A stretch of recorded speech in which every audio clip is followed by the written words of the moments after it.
Syria పైన America భయంకరమైన దాడులతో రెచ్చిపోయింది.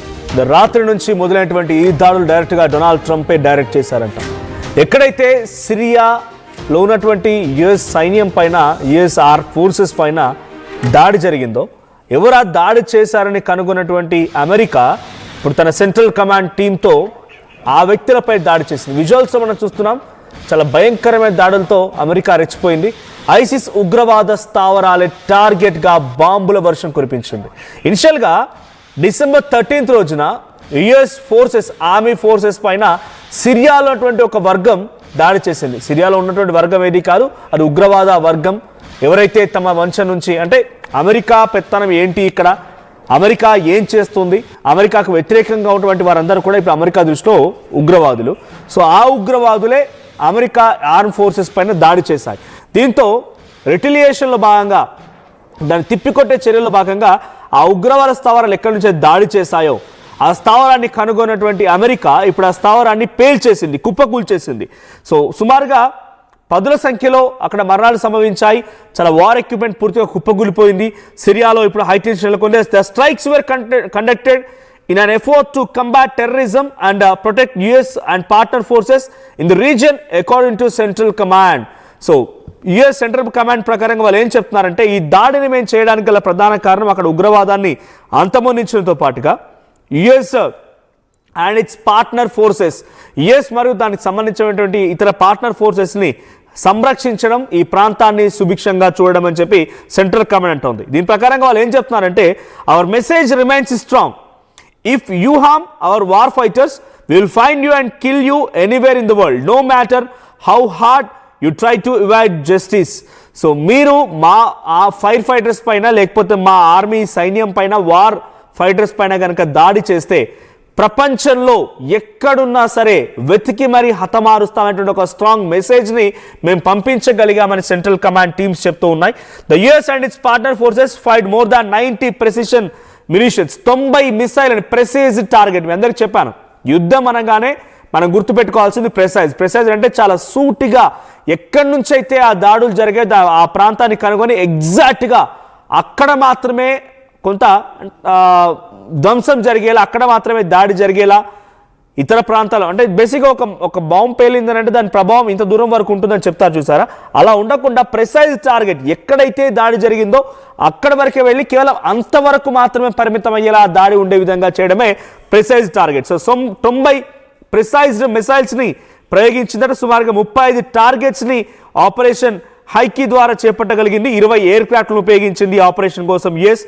ఇక అఫీషియల్ చెప్తున్న ప్రకారంగా దీనికోసం F-15లని, A-10స్ని, AC-130 JSని, MQ-9స్ని, F-16స్ని కూడా ఈ స్ట్రైక్స్లో ఉపయోగించింది. సో లొకేషన్స్ని చాలా పక్కాగా క్లియర్గా టార్గెట్ చేయగలిగామని చెప్తోంది central command. And we will never forget and never relent, defence secretary Pete Hegseth రూటానిక్స్ on Saturday in reference to the military actions. ఎప్పుడు మర్చిపోం, ఎప్పుడు వదిలిపెట్టం అనేటువంటి ఒక మాటను చెప్పుకొచ్చారట. The Trump administration first announce the operation Hawkey strike in December after an IS gunman killed 2 US soldiers and US civilian interpreter in an ambush in Palmyra located in the center of Syria. సిరియాలో ఉన్నటువంటి కొంతమంది ఉగ్రవాద సంస్థలు అక్కడ ఒక ఇద్దరు army సోల్జర్స్ని, US army సోల్జర్స్ని హతమార్చడమే కాకుండా US సంబంధించినటువంటి civilian పైన కూడా దాడి చేశాయి. సో అప్పుడే ఆపరేషన్ హైకీని చేపడదాం అనుకున్నాం, కానీ సమయం సందర్భం రావాలని చెప్పి ట్రంప్ డైరెక్షన్లో ఆగడం జరిగింది అనేది సెంట్రల్ కమాండ్ చెప్తున్నమాట. This is not the beginning. ఇది కేవలం ఆరంభం మాత్రమే కాదు, ఇది ఆరంభం కాదు, ఇది డెఫినెట్గా డిక్లరేషన్ ఆఫ్, అంటే మీ యొక్క మరణానికి రాసిన శాసనం అని అంటూ వాళ్ళు చెప్తూ ఉన్నారు. The United states of America under president Trump's leadership will never hesitate and never Reliance to defend our people. మా ప్రజలను మేము కాపాడుకోవడం కోసం, లేదంటే మా వాళ్ళని మేము రక్షించుకోవడం కోసం ఎట్టి పరిస్థితుల్లో వెనకడుగు వేయమనేది వాళ్ళు చెప్తూ ఉన్నారు. సో 25 IAS గ్రూప్ మెంబర్స్, 25 మంది ఇందులో మరణించారు. 11 మిషన్స్ కూడా ఇందులో మరణించాయి. So 29 December as a part of operation Hawkeye strike వరుసగా జరుగుతున్నాయి. నిన్న జరిగినటువంటి దాడి చాలా భయంకరమైనటువంటి పెద్ద దాడి కావచ్చు, కానీ వారం 10 రోజులుగా ఈ దాడులు జరుగుతూనే ఉన్నాయి. సో 10ల సంఖ్యలో ఇప్పుడు అక్కడ మరణాలు సంభవించే నిన్న జరిగినటువంటి దాడికి సంబంధించిన దాంట్లో ఇక 100 ప్రెసిషన్ టార్గెట్స్, 100 ప్రెసిషన్ టార్గెట్స్ మిసైల్స్ని ప్రయోగించింది సెంట్రల్ కమాండ్. సో ఇంకా ఈ దాడులు కొనసాగే అవకాశం ఉంది, మీరు కనుక విరమించుకోకపోతే ఇంకా ఈ దాడులు కొనసాగుతాయని చెప్పి అమెరికా హెచ్చరిస్తోంది. ఆపరేషన్ హ్యాకై స్ట్రైక్ పేరుతో అమెరికా ఈ దాడులు కొనసాగిస్తోంది. సో అక్కడ సిరియాలో మొత్తం ఉన్నటువంటి ఉగ్రవాదులు మొత్తం కూడా వట్టుడికిపోతున్నారు. మరి ట్రంప్ మీపై చేసేటువంటి దాడిని సిరియా వాళ్ళు మా దేశంలో మీ పెత్తనం ఏంటని చెప్పేటువంటి ఆ దాడిని మీరు సిరియాలో వారు ఉగ్రవాదులు అని చెప్పి హతమార్చారు. మరి భారతదేశంలో జరిగినటువంటి దాడులన్నిటికీ పాకిస్తానే కారణం అంటే వాళ్ళని సంకలో వేసుకొని తిరుగుతున్నావే. భారతదేశంలో జరిగిన దాడులన్నిటికీ పాకిస్తానే కారణమని ఆధారాలతో సహా ప్రపంచ వేదికలపైన ఆమె నిరూపించినప్పుడు నువ్వెందుకు వాళ్ళకి మద్దతుగా ఉంటున్నావు? నువ్వెందుకు వాళ్ళకి సంకలో పిల్లగా వాళ్ళని చారుతూ ఉన్నావు? పాకిస్తాన్ ఇక్కడ సిరియా చేసింది అమెరికా విషయంలో సిరియా తప్పైతే పాకిస్తాన్ చేసినటువంటి చర్య ఇండియా విషయంలో కూడా తప్పే. మేము ఆ రకంగానే తిప్పికొడుతున్నాం. కానీ నీ ఇన్వాల్వ్మెంట్ ఏంటి? నువ్వెందుకు మధ్యలో వస్తున్నావు? నీదైతే ఒకలాగా, మనదైతే ఇంకోలాగా. అమెరికా ట్రంప్ మహా అయితే ఇంకొక 4-5 ఏళ్ళు ఉంటాడు కావచ్చు. ఇటువంటి దుర్మార్గాలు, దమనకాండలు, మారణహోమాలు ఎన్ని చూడాల్సి వస్తుందో, ఈ అహంకారిది, ఈ యొక్క ద్వంద్వ స్వభావిది, ఈ మాటలు ఇంకెన్ని రోజులు భరించాల్సి వస్తుందో.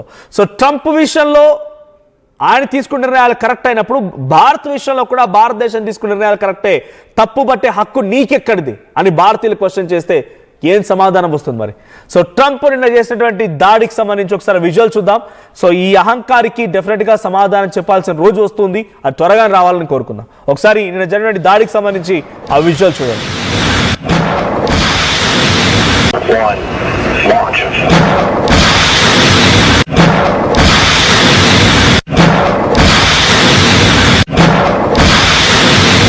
One.